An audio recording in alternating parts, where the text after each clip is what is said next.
Assalamualaikum warahmatullahi wabarakatuh. Waalaikumsalam warahmatullahi wabarakatuh. Sebelum kita memulai pelajaran pada hari ini, alangkah baiknya kita mengucap basmalah. Bismillahirrahmanirrahim. Sebelum kita sebaiknya absen dulu. Yang pertama, Nur Ihsan, Hadir Pak. Hasbi Sidiki, Hadir Pak. Almira Sabrina. Hadir Pak. Oke, baiklah. Untuk lebih hikmat pembelajaran pada hari ini, alangkah baiknya kita membaca doa bersama yang dipimpin oleh ketua kelas, yaitu Nur Ihsan. Bismillahirrahmanirrahim.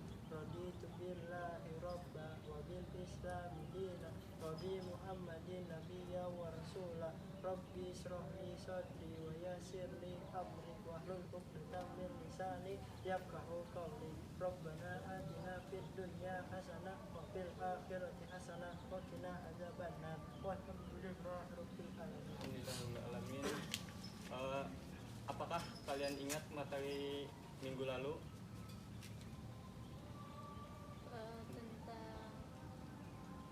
Tentang Islam Nusantara Pak.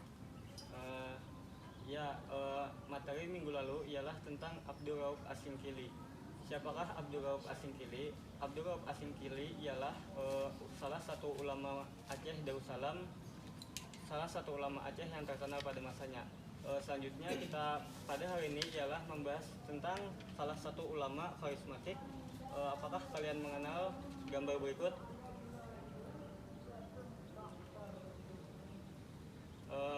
Nur Ihsan, apakah kenal? Kedingat Pak. Tadi ingat. Hasbi Sidiki. Kenal Pak, tapi kan tahu harus izin. Ini ialah nama beliau ialah Syekh Muhammad Arsad Al-Banjari atau yang dikenal dengan Datu Palampayan. Beliau ini ialah adalah seorang ulama karismatik yang pengaruh beliau bukan hanya untuk daerah Banjarmasin atau Banjar pada umumnya, melainkan luas Indonesia, bahkan Malaysia dan Brunei Darussalam. Selanjutnya foto kedua, apakah kalian mengenal tempat ini? Masjid Oh, Sabila tahu Pak. Pak. Ya, ini ialah Sabilal. Masjid Sabilal Muhtadin. Masjid Sabilal Muhtadin ialah untuk nama dari Masjid Sabilal Muhtadin ialah untuk mengenang ulama Syekh Muhammad Arsad Al-Banjari yang salah satu kitabnya ialah yang bernama Sabilal Muhtadin. Selanjutnya kita membahas tentang biografi Syekh Muhammad Arsad Al-Banjari. Syekh Muhammad Arsad Al-Banjari adalah pengarang kitab Sabilal Muhtadin yang banyak menjadi rujukan bagi banyak pemeluk agama Islam Asia Tenggara. Beliau dilahirkan di desa Luk Gabang pada hari Kamis dini hari 15 Safar 1122 Hijriah bertepatan dengan 1710 Masehi. Beliau adalah anak pertama dari Abdullah bin Siti Aminah, keluarga muslim yang taat beragama yang nasabnya sampai kepada Nabi melalui jalur Sultan Abdul Rasid Mindanao.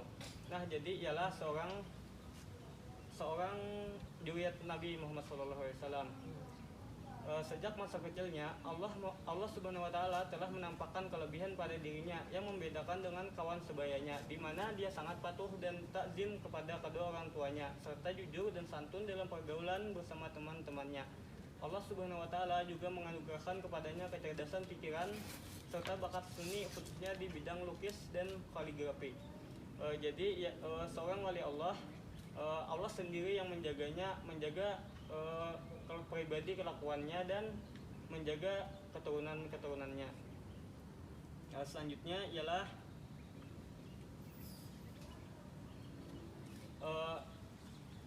menginjak dewasa, Muhammad Arsad Al-Banjari merantau ke negeri Arab atau Mekah untuk menuntut agama Islam. Lebih mendalam di antara guru beliau ialah Syekh At-Tuilah bin Ahmad Al-Misri Al-Faqih, Syekh Muhammad bin Sulaiman Al-Qurdi, dan Arif Billah Syekh Muhammad bin Abdul Karim As-Saman Al-Hasani Al-Madani. Ketika di Mekah, setelah Bapak menceritakan ini ialah kalian sebaiknya tulis masing-masing satu soal. Jadi setelah Bapak menjelaskan nanti kalian bacakan. Oke. Ketika di Mekah, bahwa bimbingan Arif Billah Syekh Muhammad Abdul Karim Saman Al-Hasani Al-Madani, Muhammad Arsad melakukan suluk atau khalwat sehingga mendapat ijazah darinya dengan kedudukan sebagai Khalifah Tarikah Samaniyah. Menurut riwayat, Khalifah As-Sayyid Muhammad As-Saman Al-Saman di Indonesia pada saat itu hanya 4 orang, yaitu Syekh Muhammad Arsad Al-Banjari, Syekh Abdul Samad Al-Palembani, Syekh Abdul Wahab Bugis, dan Syekh Abdul Rahman Misri Betawi. Mereka berempat dikenal dengan 4 serangkai dari tanah Jawi yang sama-sama menuntut ilmu di Haramain Mekah. Setelah 35 tahun lamanya menimba ilmu di Mekah, beliau rindu akan kampung halaman. Pada bulan Ramadan, beliau memutuskan untuk pulang kampung ke Martapura, pusat kerajaan Banjar pada masa itu. Yang pada masa itu ialah Sultan Tamjidillah Raja Banjar menyambut kedatangan beliau dengan upacara adat kebesaran. Rakyat Banjar memberi julukan matahari agama yang cahayanya diharapkan menyinari seluruh kerajaan Banjar. Aktivitas beliau sepulang tanah suci dicurahkan untuk menyebarluaskan ilmu pengetahuan. Nah, jadi itulah sekilas tentang Syekh Muhammad Arsad Al-Banjari. Apakah kalian sudah menuliskan tentang pertanyaan tentang Muhammad Syekh Arsad Al-Banjari? Silahkan Nur Ehsan dibacakan. Satu aja kak Pak. Satu ya, masing-masing satu. Jadi mengapa saya Muhammad Arsad Al-Banjari bergelar Al-Banjari? Apakah ada siswa jadi pertanyaannya ialah, saya tegaskan sekali lagi pertanyaannya, mengapa Muhammad Arsad Al-Banjari bergelar Al-Banjari? Apakah ada siswa yang ingin menjawab? Ya, jadi gelar beliau ialah Syekh. Syekh itu ialah diberikan di Mekah, yaitu sebagai pengajar atau penuntut ilmu. Nah, jadi Muhammad Arsad itu ialah nama beliau, Al-Banjari itu ialah tempat beliau, yaitu Banjar. Jadi misalkan beliau lahir di Mekah, jadi Al-Makki ujungnya. Selanjutnya Hasbi Asidiki, pertanyaannya. Apakah pada zaman Syekh Muhammad Arsad Al-Banjari masyarakat menganut sistem Islam? Apakah ada siswa lain yang ingin menjawab? Ya, Nur Ehsan. Tahu Pak. Kurang tahu. Tinggi. Alhamdulillah.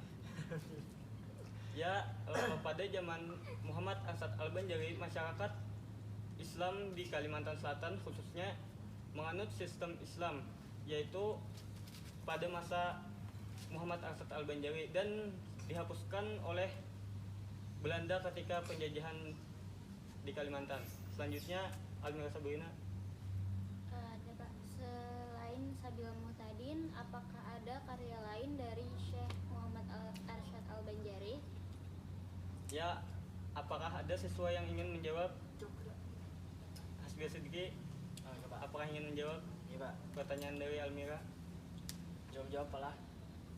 Jadi karya-karyanya antara lain yaitu Sabilul Muhtadin, Tuhfatur Ragibin, Qaulul Mukhtasar, di samping kitab Usuluddin, kitab Tasawuf, kitab Nikah, kitab Faraid, dan kitab Hasyiyah Fathul Jawad.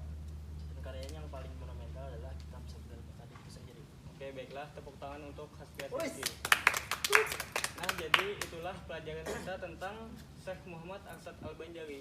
Syekh Muhammad Arsad Al-Banjari ialah seorang ulama karismatik yang karyanya ialah salah satu yang besar yang terkenal ialah Sabil al-Muhtadin. Kitab tersebut ialah membahas tentang fikih yang dipakai sampai saat ini oleh orang Indonesia, orang Malaysia, Thailand, dan Brunei Darussalam.